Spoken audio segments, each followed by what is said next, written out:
दिमाग में आपने जो सॉल्व किया वो तो थोड़े दिन तक रहता है, उसके बाद सब गायब हो जाता है। क्या आप चाहते हैं कि आप जीरो से दोबारा फिर काम शुरू करें? पहले किया हुआ है, ये बात आप अच्छे से समझें। ये टॉपर की हैबिट होती है। शॉर्ट में रिकॉल कराने का समय आ रहा है। मैं एक बार रिकॉल कराना चाहता हूं आपको, अगर आपकी इजाजत हो तो। बोलो प्यारे बच्चों। तो रिकॉल करने का ग्राफ का समय आ गया है। कैसे कैसे आप लोग पहुंचते हैं अपने डेस्टिनेशन तक। ये डेस्टिनेशन है आपकी। इधर मैं लिख रहा हूं मार्क्स, और भाई इधर लिख रहा हूं मैं टाइम। ये रहा टाइम। जब आप शुरुआत में आए, टेस्ट का सिलेबस कम था, आपके नंबर एकदम से जंप करके आप यहाँ पहुँच गए और आपके अच्छे खासे नंबर आ रहे थे। मैं भी बात जे स्टार की करना चाहता हूँ, है ना, या हम बात करना चाहते हैं उन बच्चों की जो 500 प्लस के अबव हैं। लेकिन आपने देखा कुछ समय बाद आपके मार्क्स स्टेगनेंट हो गए थे। कोई ब्लंडर करा तो नंबर नीचे गिर गए। भाई OMR गलत भर दी, कोई ऑर्डर अलग पकड़ लिया, कोई भी एक्सपेरिमेंट किया, वरना कभी भी ये ग्राफ आपका ऊपर नहीं गया। बस ये ग्राफ ऐसे ही घूमता रहा और आप यहाँ पे स्टक कर गए। मान सकते हैं ये वाला जो नंबर है ये 500 प्लस 500 से 550 के आसपास का घूम रहा था। जनरल बात कर रहे हैं, जनरल। और आप सब जानते हैं कि भाई ये तब है जब आप कंटिन्यूअसली हार्ड वर्क कर रहे हैं। ये बड़ी इंपॉर्टेंट बात है, ध्यान रखिए। ऐसा नहीं है कि आप एक दिन काम कर रहे हैं और एक दिन काम नहीं कर रहे। अगर आप लोगों ने हीट में भी इसको पढ़ा हो तो आपको पता है कि a body should continue supply the heat. उसको कंटिन्यूअसली हीट मिल रही होगी, तभी ये पॉसिबल है ये वाला ग्राफ। तो ये वाला जो नंबर है ये स्टेगनेंट हो गए। स्टेगनेंट होने के बाद ये सब चलता रहा, जो भी आपके नंबर थे। तो अगर आपके नंबर में बहुत ज़्यादा वेरिएशन नहीं आ रहा है तो आपका इसका मतलब ये नहीं है कि आपका पोटेंशियल कम है या आपको चीज़ें आ नहीं रही या आप गलती ही कर रहे हैं, कुछ नहीं कर रहे। इसका मतलब आप उस टाइम लाइन के हिसाब से एक जगह पे सेट हो गए हैं। क्योंकि अभी आपकी चल रही है टोटल 4 क्लास पर डे, यानी कि आपके जो 6 घंटे हैं वो तो कक्षा में जा रहे हैं ना। आप देखना, इस बार आपके टेस्ट से पहले छुट्टी हुई, 2-2 क्लासें कराई हमने। इस बार आपके टेस्ट के रिजल्ट में थोड़ा सा भी इंप्रूवमेंट तो आएगा ही आएगा, क्योंकि छुट्टी का समय हल्का सा भी मिलेगा तो प्रिपरेशन स्ट्रांग तो होती है। तो ये प्यारे बच्चों आपका ग्राफ स्टेगनेंट है। जो भी आपके नंबर चल रहे थे स्टेगनेंसी पे आ गए। अचानक से आपको पता लगा एक दिन जनवरी के आसपास, जनवरी के मिड में, कि आपका कोर्स या जनवरी के लास्ट में आपको पता लगा कि आपका कोर्स कंप्लीट हो गया है। जैसे आपका कोर्स कंप्लीट हुआ, आपके जो 6 घंटे कहाँ जा रहे थे?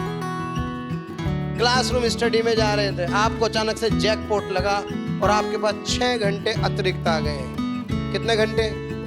तो आप सोचो, जो 6 घंटे आपको मिले, क्या इन 6 घंटों में अब आप अपने ग्राफ को ऊपर ले जाएंगे? 100%। ये देखो, और आप अपने ग्राफ को ऊपर ले गए और अचानक से आपके नंबर में इजाफा हो गया और आप कहीं ना कहीं 600 के क्लब में शामिल हो गए। ये मैं आपको बता रहा हूँ, परेशान ना हो। जिन बच्चों की अटेंडेंस 100% रही है उन लोगों के लिए विशेष तौर पे बोल रहा हूँ, नंबर बढ़ेंगे लेकिन ऐसे कोई चमत्कार नहीं होगा एकदम से। और विशेष तौर पे फिजिक्स जैसा सब्जेक्ट, अभी आप पढ़ रहे हैं इलेक्ट्रोडायनेमिक्स, जबकि आपने मैकेनिक्स उतने ढंग से नहीं पढ़ा है। जब आप मैकेनिक्स पढ़ने के बाद इलेक्ट्रोडायनेमिक्स का रिवीजन कर रहे होंगे तब आप देखिएगा कि आपकी स्पीड कितने गुना बढ़ गई होगी। क्योंकि जब आप इलेक्ट्रोस्टैटिक्स के सवाल में मैकेनिक्स अप्लाई कर रहे होंगे तब आपकी स्पीड ऑटोमेटिकली रेज हो जाएगी। तब तक के लिए थोड़ा सा समय आपको इंतजार करना होगा। ये देखो आपका ग्राफ यहाँ बढ़ गया, क्योंकि आपने कितने घंटे फ्यूज करे? 6 घंटे। 6 घंटे फ्यूज करना। 6 घंटे कोई पर डे के कम होते हैं क्या? पर डे 6 आवर्स जो आपके केवल क्लासेस में खर्च हो रहे थे, सीखने में खर्च हो रहे थे, अब आप उनको सोचो अप्लाई कर रहे हो। फिर आपका ग्राफ स्टेगनेंट हो गया। फिर आपने ब्लंडर किया तो आप नीचे आ गए। कोई बहुत ज्यादा एफर्ट लगा दी तो थोड़ा सा ऊपर चले गए, लेकिन इससे ऊपर आपका ग्राफ नहीं जाएगा। लेकिन आपको शायद अंदाजा होगा प्यारे बच्चों कि इस समय आपकी 2 टेस्ट सीरीज स्टार्ट हो गई होंगी। मैं आपको बता दूं, मोशन एजुकेशन में मेनली 2 टेस्ट सीरीज हम चलाते हैं, BTS और वज्र। ब्रह्मास्त्र टेस्ट सीरीज होती है और आपकी वज्र टेस्ट सीरीज होती है। ब्रह्मास्त्र में 20 टेस्ट होते हैं और जो वज्र है इसमें होते हैं टोटल 40 टेस्ट। तो आपको कहीं इधर उधर जाने की आवश्यकता नहीं है, कई स्टडी मटेरियल लेने की जरूरत नहीं है। आप अपने सिस्टम पे ट्रस्ट रखिए, आपको सब चीजें यहीं मिलेंगी। दुनिया में जितनी अच्छी बात है कही जा चुकी है, अब केवल अमल करना बाकी है ना। ये अच्छा वो अच्छा सब अच्छा, लेकिन जो किया वो अच्छा। आपने क्या किया ये इंपॉर्टेंट है। क्या आपने अपने मॉड्यूल को ढंग से बनाया है? क्या आप जो काम आपको रोज मिल रहा है, क्या आप उस काम को ढंग से कर पा रहे हो? ये बहुत इंपॉर्टेंट है। आज हमने होमवर्क का सेशन लगाया, लोगों को समझ आ गया भाई सॉल्यूशन ढंग से लिखने हैं। अगली बार बात सॉल्यूशन जमा कराने की नहीं है, लेकिन कम से कम ये तो पता लगा कि जब हमने कितना काटा पीटा कर रखा है, नोट्स उठाए तो पता लगा कौन से सॉल्यूशन दिखाएं। सॉल्यूशन होने भी तो चाहिए। दिमाग में आपने जो सॉल्व किया वो तो थोड़े दिन तक रहता है, उसके बाद सब गायब हो जाता है। क्या आप चाहते हैं कि आप जीरो से दोबारा फिर काम शुरू करें? कभी नहीं करना होता।